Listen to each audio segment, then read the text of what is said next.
I'm Mia, 34 female. For the past decade, my life has been a quiet sanctuary of my own making. I live in a city 1,000 miles away from my childhood home, in a condo filled with books, research papers, and the comforting scent of freshly brewed coffee.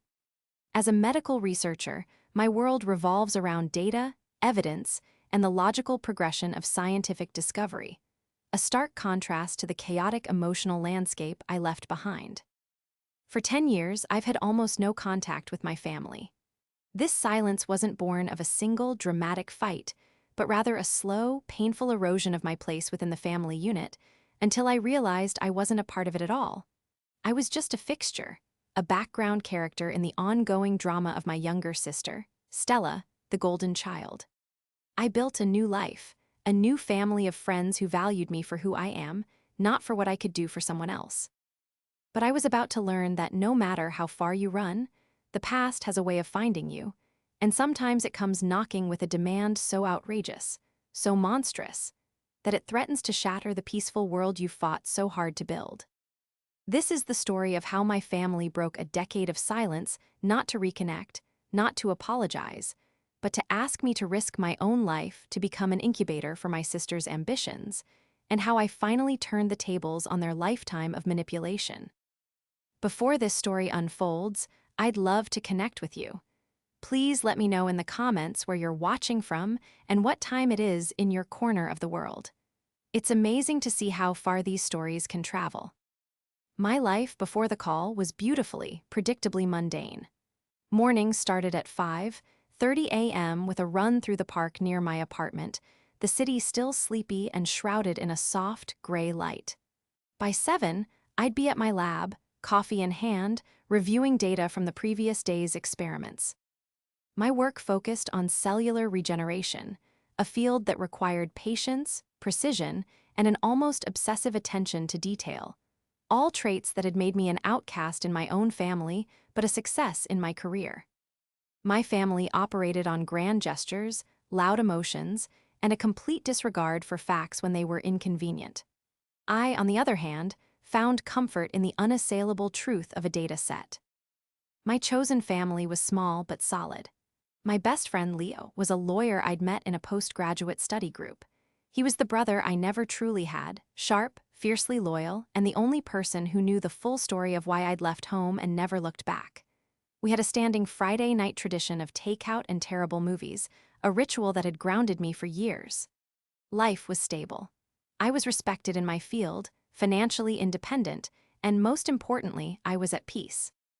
The constant, low-level anxiety that had hummed beneath the surface of my entire childhood had vanished, replaced by a quiet confidence I had earned for myself.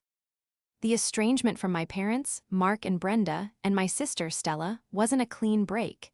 It was a slow fade to black. After I left for college, my calls home became less frequent. They were always centered around Stella, her latest artistic breakthrough, her exciting new social circle, her need for a little financial help to get her freelance career off the ground. My achievements, like graduating with top honors or getting my research published, were met with polite, distracted murmurs before the conversation inevitably pivoted back to Stella. She was the sun, and I was a distant planet, barely visible in her overwhelming glare. The final straw came on my 24th birthday. I had just received a prestigious grant for my doctoral research, a life-changing moment. I called home, buzzing with excitement. My mother, Brenda, picked up. "Oh, Mia, that's nice," she said, her voice thin and hurried. "Listen, I can't talk long. Your sister just had a gallery showing. Well, it's in a little coffee shop, but the owner said her work has real potential. We're all going out to celebrate. We'll call you back." They never did.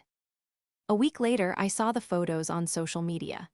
My parents had bought Stella a new car as a congratulations for her coffee shop display. That was the day I stopped trying. I stopped calling. And to my profound, soul-crushing lack of surprise, they didn't seem to notice. The silence stretched from weeks into months, then years. I sent a generic Christmas card the first year, and it was returned to sender, address unknown. They had moved and hadn't bothered to tell me. So I built my walls high. I focused on my work, nurtured my friendships, and created a life where I was the main character. I was happy. Genuinely, deeply happy. The ghosts of my past were just that, ghosts. They had no power over me, or so I thought. On a Tuesday afternoon, as I was analyzing a particularly promising set of cell cultures, my phone buzzed with an unknown number. I usually ignored them, but this one was. From my old hometown area code. A flicker of something, curiosity, dread, made me answer. "Hello," I said, my voice clinical. A pause then, "Mia, is that really you?" It was my mother. Her voice was exactly the same, a little too high, with a saccharine sweetness that always set my teeth on edge. It had been 10 years. 10 years of absolute silence, and she spoke as if we just chatted last week. I didn't say anything. I couldn't. 1,000 emotions crashed over me at once: anger, hurt, confusion, and a stupid, childish flicker of hope that I immediately extinguished. "Mia, darling, it's your mother," she continued, filling the silence with her signature forced cheerfulness. "Your father and I were just talking about you. It's been too long, far too long." I finally found my voice, though it was cold and brittle. "Has it?" She laughed, a tinkling sound that grated on my nerves. "Oh, don't be like that. We know we haven't been the best at keeping in touch. Things get so busy here, you know how it is. But we have the most wonderful news, and we want you to be a part of it. We want to see you. We need to see you." The word "need" hung in the air, heavy and ominous. They had never needed me for anything. I was the self-sufficient one, the one who never asked for help, the one who quietly got on with things while the family's entire emotional and financial reservoir was poured into Stella. This was wrong. Something was very, very wrong. A storm was coming, and I could feel the pressure dropping in the air. For a decade, I had enjoyed the calm, sunny weather of my own making. Now, the sky was turning dark, and I had a sinking feeling that the quiet I had cherished for so long was about to be shattered into a million pieces. "What do you mean, you need to see me?" I asked, my grip tightening on the phone. In the background of my lab, the hum of the ventilation system seemed to grow louder, filling my ears. "It's a family matter, darling," Brenda said, her voice dropping into a conspiratorial tone. "It's about Stella. She's going through something wonderful, something miraculous, but there's a complication. We need your help." My internal alarms, long dormant, began to scream. Every time Stella had a problem, from a failed art project to a fender bender, it was treated as a 5-alarm fire that required all family resources to be deployed. I had been the designated tutor, chauffeur, and emotional punching bag for most of her life. But I hadn't been on call for a decade. I'd been decommissioned. "I'm very busy, Mom," I said, the word mom feeling foreign and metallic on my tongue. "My work is demanding." "This is more important than work, Mia. This is family," she chirped, the classic guilt trip line she'd used 1,000 times.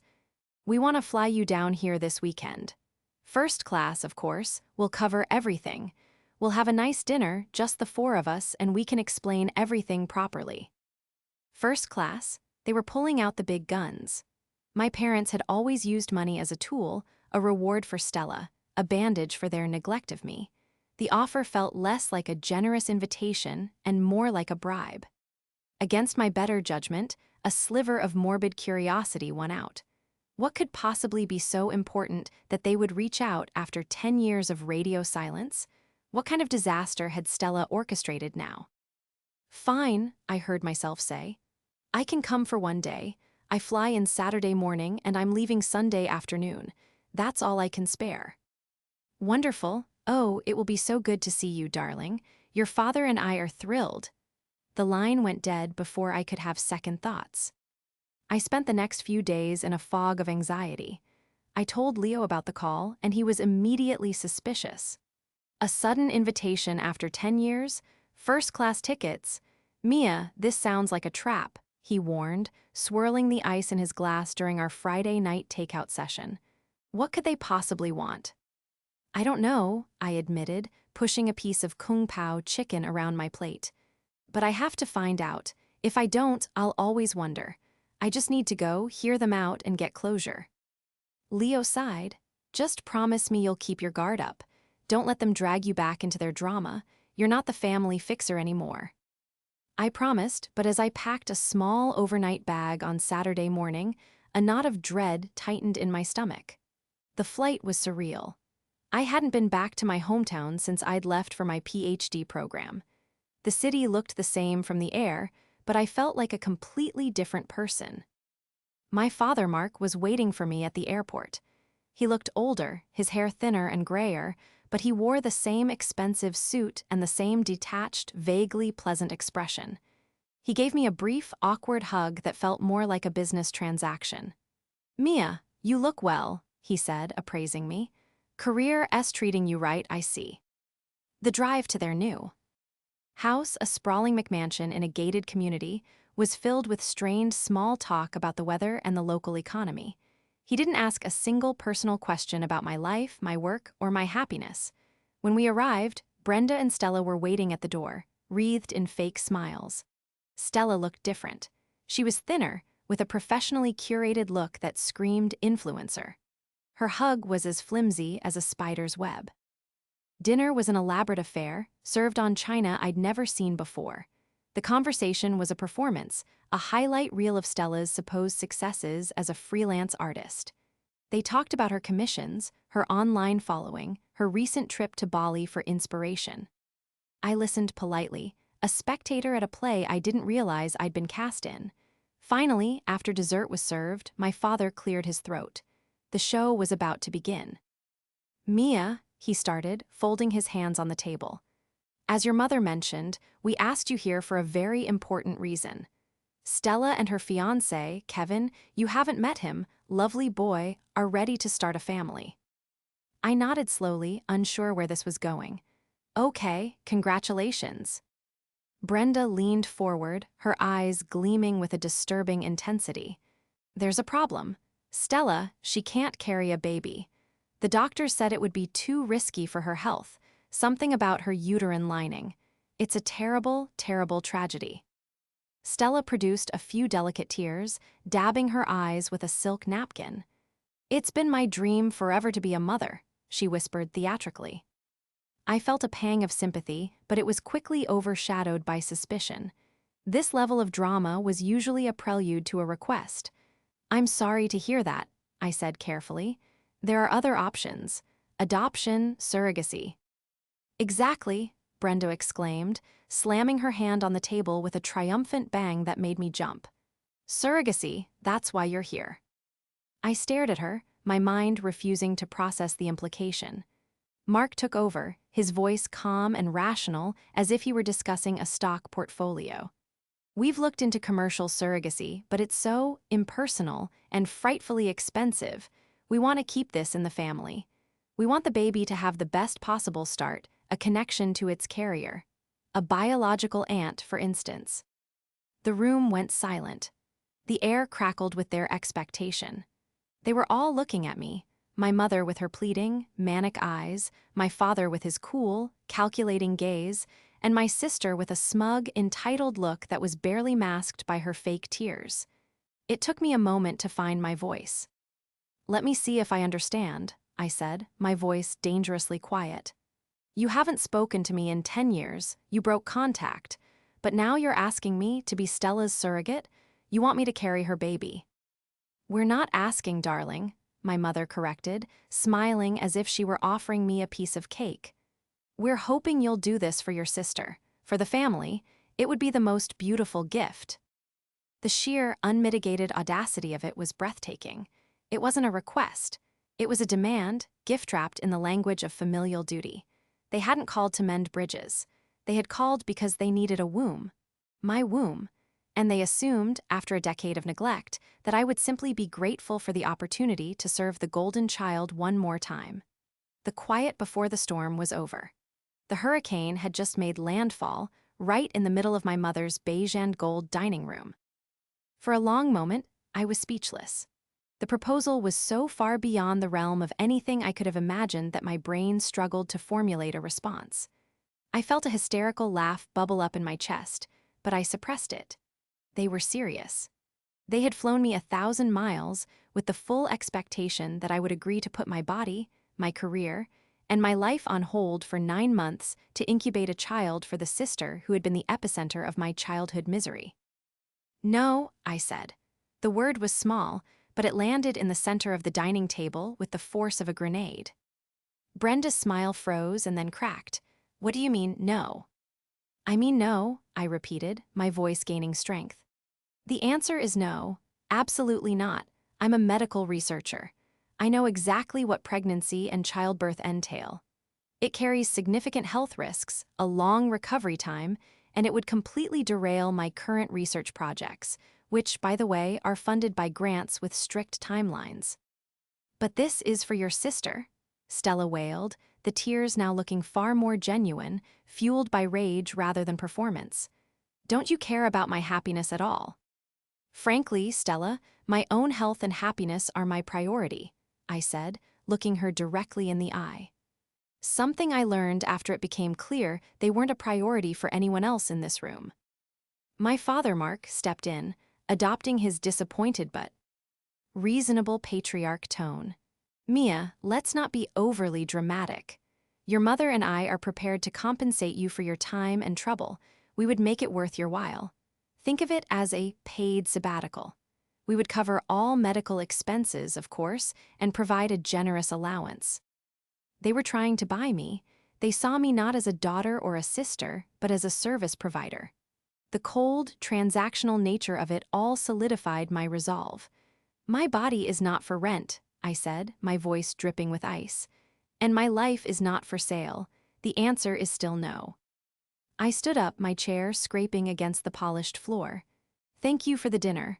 I'll see myself out. I can get a ride to the airport hotel. Brenda shot up from her seat. You can't just leave. We haven't finished discussing this. There is nothing to discuss, I said, turning my back on them and walking towards the door. You received my answer. Their shock was palpable. They had never been told no by me. I had always been the compliant one, the one who would quietly acquiesce to keep the peace. But that Mia was long gone. I left them sputtering in the dining room and walked out into the cool night air, my heart hammering in my chest. I called for a rideshare and checked into a sterile hotel room near the airport, feeling a strange mix of fury and liberation. The next morning, as I waited for my flight, my phone buzzed incessantly. A string of texts came through, first from my mother, then from my father. Brenda's were a stream of emotional manipulation. How can you be so selfish? You're tearing this family apart. I don't know who you've become, but you're not the daughter I raised. Mark's were more pragmatic and in a way more insulting. Mia, you're letting emotion cloud your judgment. This is a logical solution for everyone. Let's discuss numbers. I'm sure we can find a figure that makes you comfortable. I blocked all their numbers, but then a text came from Stella. It was different. It was desperate. Mia, please, you don't understand. I need this. My whole life depends on it. Kevin and I, we need this baby. The desperation in her text felt different from her crocodile tears at dinner. It felt real, and that was the first crack in their perfect facade. Stella had always been self-absorbed and dramatic, but this level of raw panic was new. Her whole life depending on a baby? It didn't make sense. If her life with her fiancé was so perfect, why would the inability to have a biological child immediately send her into such a tailspin? Why not explore adoption or other options with the same vigor? There had to be more to the story. When I landed back home, the first thing I did was call Leo. I recounted the entire insane dinner. He listened patiently, punctuating my story with incredulous gasps. I knew it was a trap, he said when I finished. But I didn't think they'd be this ghoulish. A broodmare for the golden child? That's a new low, even for them. There's something else going on, Leo, I said, pacing my apartment. Stella's text, it was panicked. There's a reason for the urgency. It's not just about her wanting a baby. My parents aren't just trying to make her happy, they're trying to solve a problem. What kind of problems? I don't know. But it's big enough for them to crawl out of the woodwork after 10 years and offer to buy my womb. That night, I couldn't sleep. My analytical mind, the one I used to solve complex cellular puzzles, kicked into high gear. I started with the basics. Stella's fiancé, Kevin, my parents had called him a lovely boy. I did a quick social media search.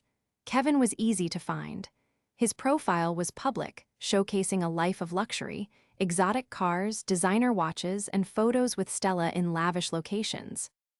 He was the son of a local real estate mogul, a name that carried a lot of weight in my old hometown. They were old money, powerful, and notoriously protective of their family image. Then I dug into Stella's online presence.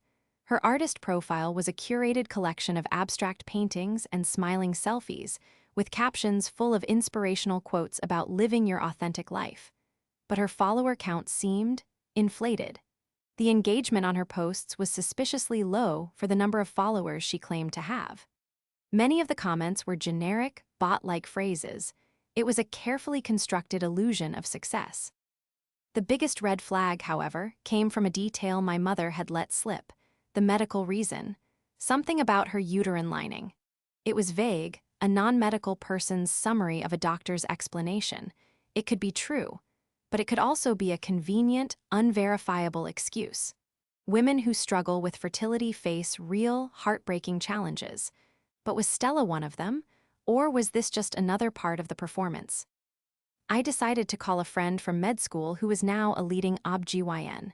Without using names, I described the situation. Suppose idly healthy 31-year-old woman suddenly being told she can't carry a child, and the family immediately jumping to a high-risk surrogacy request with an estranged sister. Her response was chilling. "It's possible," she said, "but the rush to an untested, unscreened family surrogate is highly irregular and ethically questionable. Normally, there's extensive counseling, psychological evaluations for everyone involved. For them to jump straight to you, it smells fishy. It sounds less like a medical plan and more like a panic move." A panic move? That's exactly what it felt like. They weren't planning for a family, they were trying to put out a fire. The perfect picture they had painted for me was a lie, a cheap print with cracks spreading across its surface, and I was determined to find out what catastrophe they were trying to hide. The puzzle pieces were scattered, but a disturbing picture was beginning to form.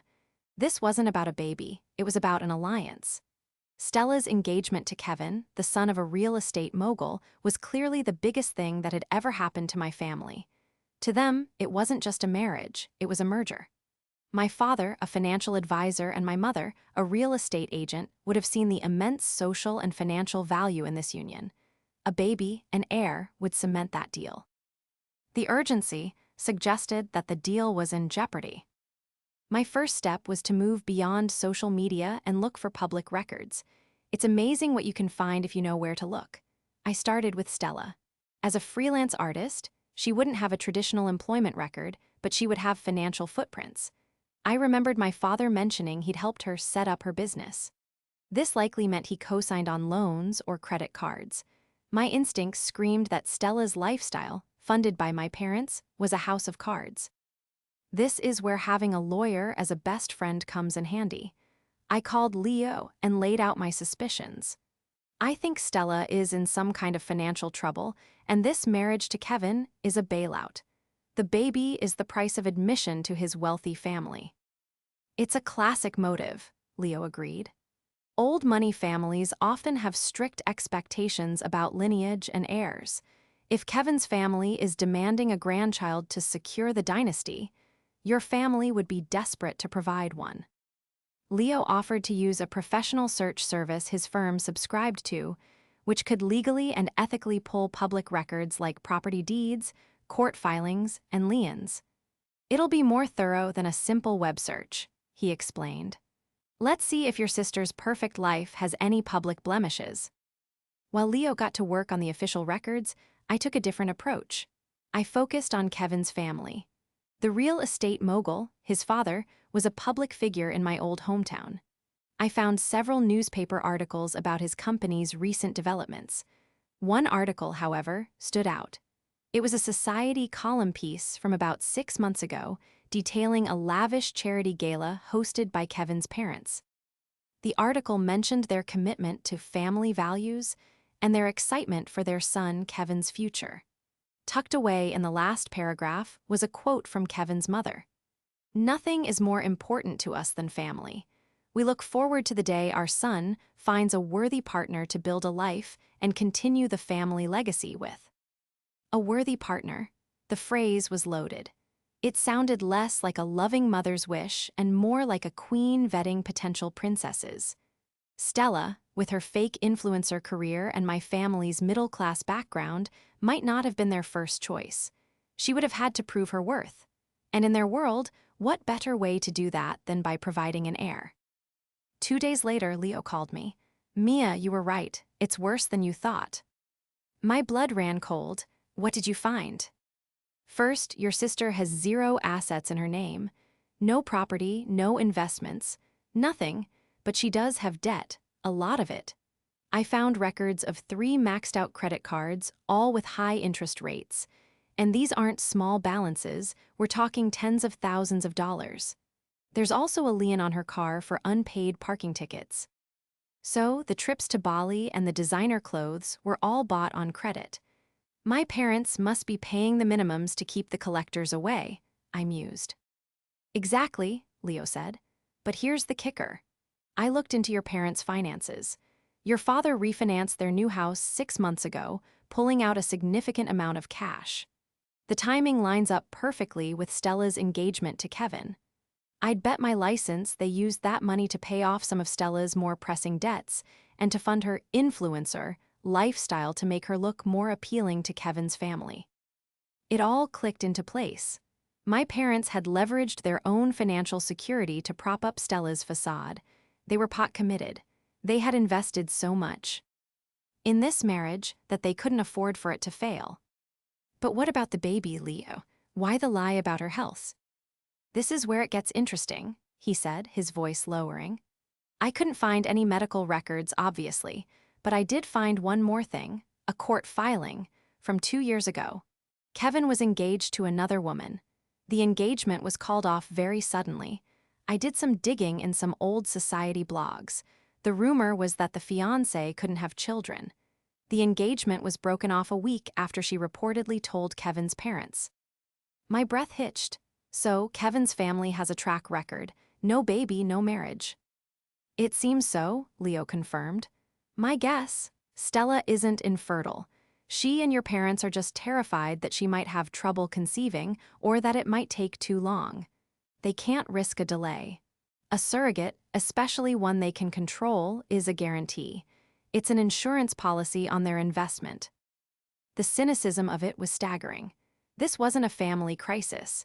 It was a business transaction gone wrong. They hadn't lied to me to spare my feelings or to protect Stella. They lied because the truth was ugly and pathetic. They had constructed an elaborate fantasy to sell Stella to a wealthy family, and now they needed me to provide the final, non-refundable deposit, a living, breathing child. They had gambled everything on Stella, and now that the bet was souring, they wanted me to cover their losses. The anger I felt was cold and sharp. It wasn't the hot, youthful anger of feeling left out. It was the calculated fury of an adult who saw the full scope of their deception and the depth of their disregard for me as a human being. I thought about their frantic texts and calls, my mother's accusations of selfishness, my father's attempts to bribe me. They weren't just manipulative, they were desperate. They were like cornered animals, and my refusal to play their game had trapped them. A plan began to form in my mind, not of petty revenge, but of final, irrefutable truth. They had built a house of cards on a foundation of lies. All I had to do was pull out the right card, and the whole thing would come crashing down around them. They wanted me to be a part of their family drama? Fine. I would give them a final act they would never forget. My initial instinct was to simply walk away, to block them all and disappear back into my peaceful life. But that would mean letting them continue their charade. It would mean that the truth of their deception and the way they had tried to use me would remain their private little secret. They would find another way, another solution, and they would never face a single consequence for their actions. No, the lies had to be exposed, not just for my own sake, but for the principle of the thing. They had built their entire family dynamic on a series of illusions: Stella's talent, her success, their perfect family, and it was time to turn on the lights. My plan wasn't about shouting or confrontation. That was their style. Mine would be quiet, precise, and based on undeniable facts, just like my research. I would give them exactly what they wanted, a family meeting. But it would be on my terms, in a setting of my choosing, and the main event wouldn't be a negotiation, it would be a presentation. First, I needed to re-establish contact. I unblocked their numbers and waited. It took less than an hour for my mother to call. I let it ring 3 times before answering, my voice calm and neutral. "Mia, you answered." Brenda sounded both relieved and wary. "I've had some time to think," I said, letting a calculated pause hang in the air. I may have been hasty in my refusal. The audible sigh of relief on the other end of the line was disgusting. "Oh, Mia, darling, I knew you'd come around. I knew you had it in you to do the right thing for your sister." "I haven't agreed to anything," I said firmly, cutting off her celebration. "But I am willing to discuss the possibility under certain conditions. I want to meet with all of you again. But this time, I want to meet Kevin as well.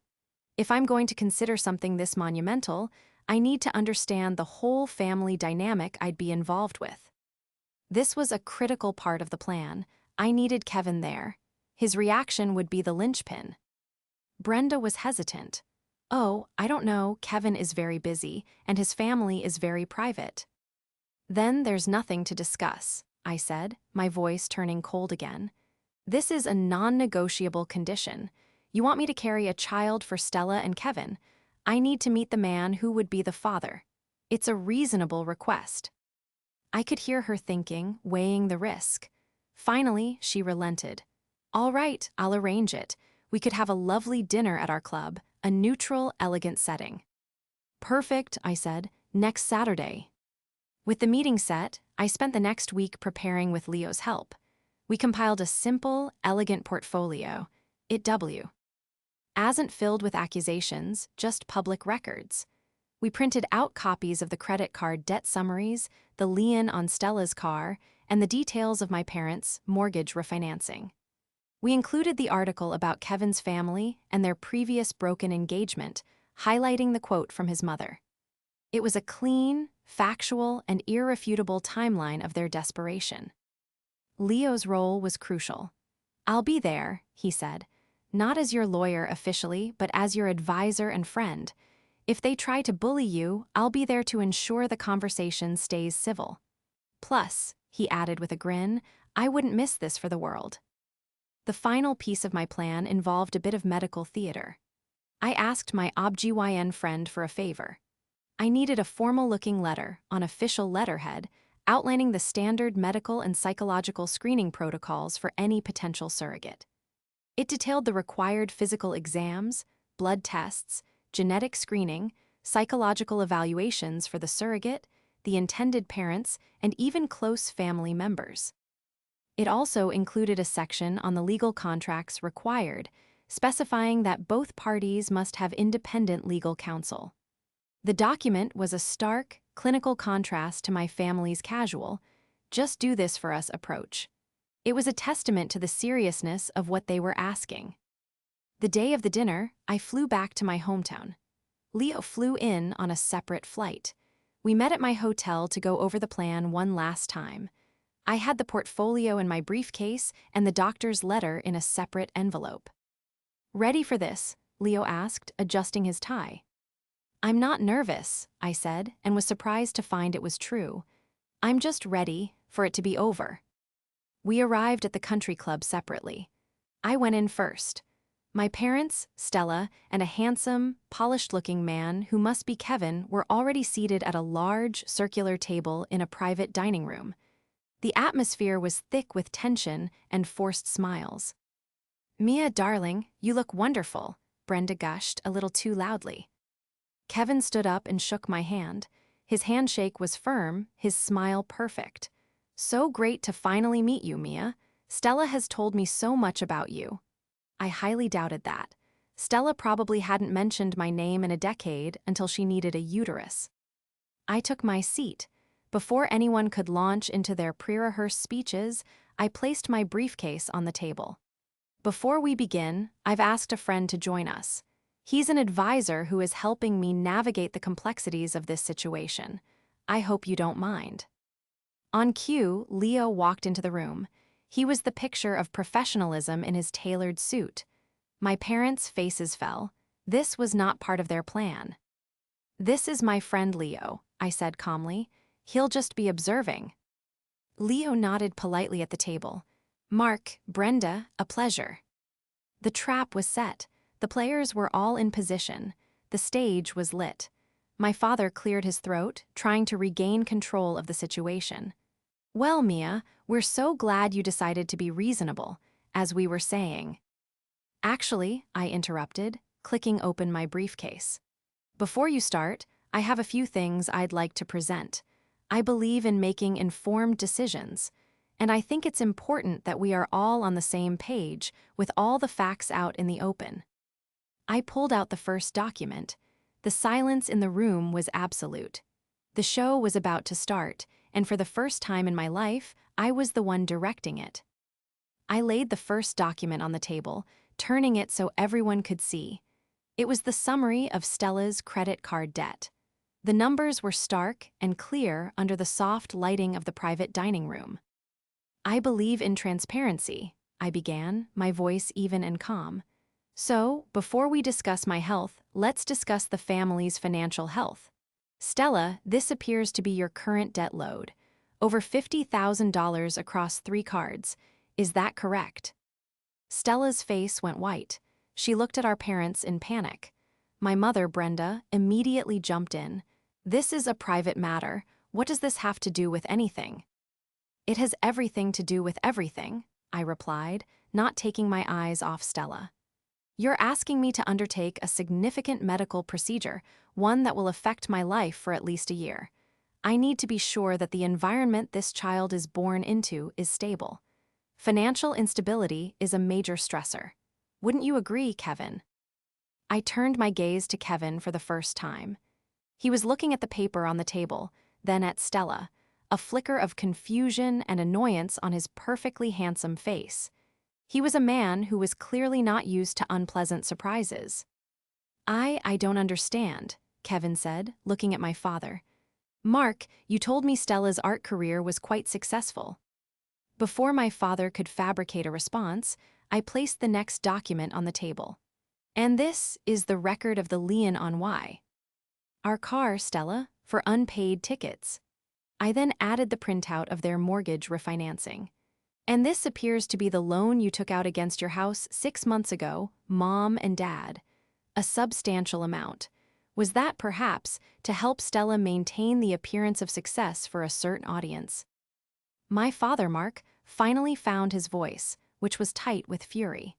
"This is an outrageous invasion of our privacy. You had no right to dig into our personal affairs. You forfeited your right to privacy when you asked me to donate my body to your cause," I retorted coolly. "You made my life your business, so I made your life mine.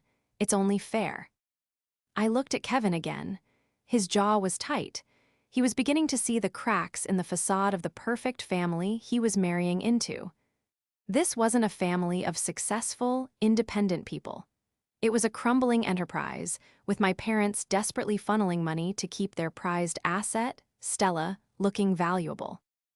"There's more," I said, my voice softening slightly, as if I were a doctor delivering a difficult diagnosis. I slid the article about his family's charity gala across the table, with his mother's quote about a worthy partner highlighted in yellow. "Kevin, I understand your family places a high value on legacy. And I also came across some information about your previous engagement, which seemed to end quite abruptly." Kevin's eyes widened. He shot a venomous glare at Stella. "What is this? What have you been telling her?" "Stella hasn't told me anything," I said truthfully. "This is all a matter of public record. It seems your family has a history of ending relationships if an heir isn't a guarantee. Which brings us to the real reason we're here." I slid the final document out of my briefcase. It was the letter from my OBGYN friend. I handed it directly to Kevin. "This is a standard protocol list for any surrogacy arrangement.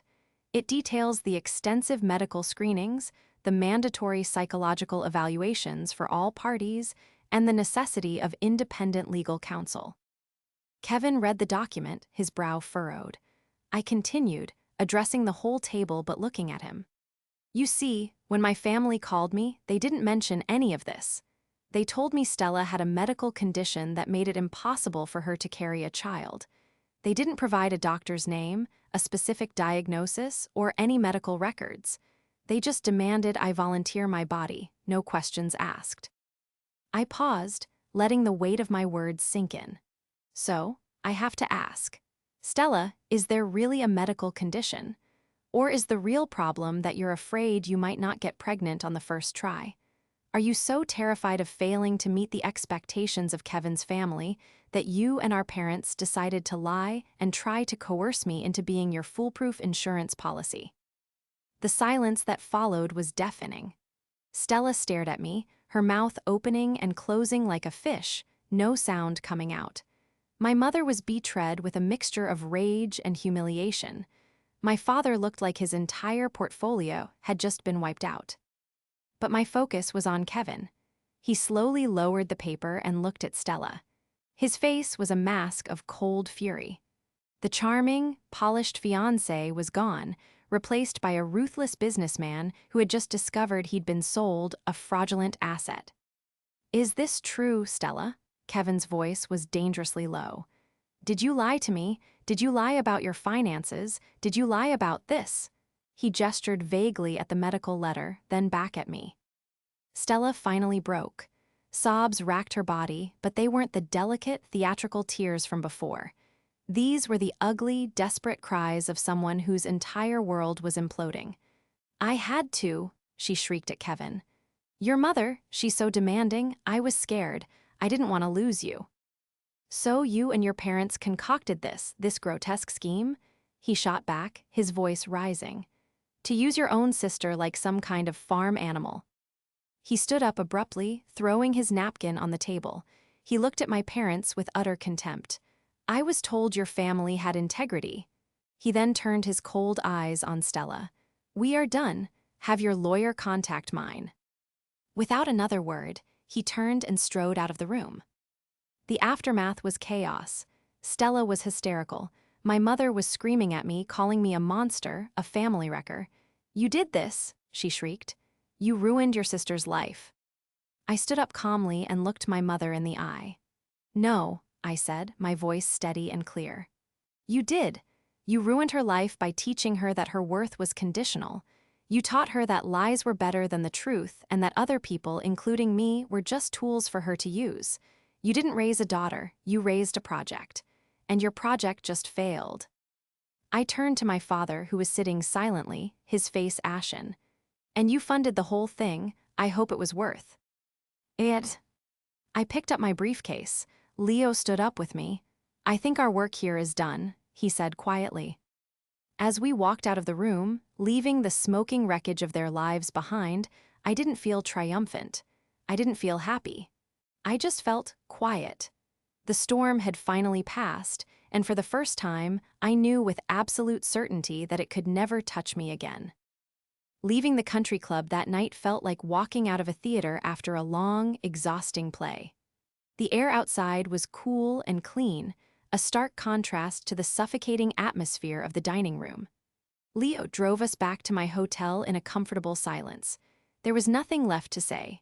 The truth had been spoken, the house of cards had fallen, and the consequences were no longer my concern. Are you okay? He finally asked as we pulled up to the entrance. I thought for a moment.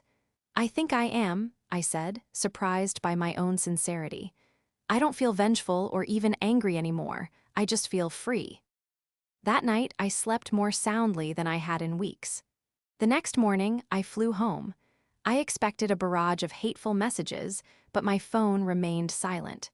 It seemed the shockwave of the previous night's explosion was so immense that it had severed all communication lines. The silence was no longer a painful void. It was a peaceful, protective barrier. Weeks turned into months. I immersed myself back into my work, my research, and my life. My lab had a breakthrough in a cell regeneration technique, and we published a paper that got significant attention in the scientific community. I was invited to speak at a conference in Switzerland. My life was moving forward, filled with purpose and the quiet joy of genuine achievement. Leo and I continued our Friday night tradition. We talked about everything and anything but my family. It was as if they belonged to a chapter in a book I had finished reading and placed back on the shelf. About 6 months after the dinner, my curiosity got the better of me. It wasn't a need for drama, but more of an academic desire to see the final results of my experiment. I did a quick, dispassionate search online. The first thing I found was that my parents' McMansion was on the market. My mother, Brenda, was the listing agent. The description was full of her signature flowery language, but it was unmistakably a sale born of necessity. The photos showed a house that was already half empty, stripped of the props they had used to stage their perfect life. I checked property records and saw that they had downsized to a small condo in a less prestigious part of town. The financial well had run dry. Next, I looked up Stella. Her glamorous social media presence had vanished. Her artist page was deleted. I found her new private profile through a mutual acquaintance. Her bio simply read, Stella, with a picture of a generic-looking dog. She had a regular job, working as a receptionist at a dental clinic. The Bali trips and designer clothes were gone, replaced by the quiet reality of a 9-to-5 job. There was no mention of Kevin.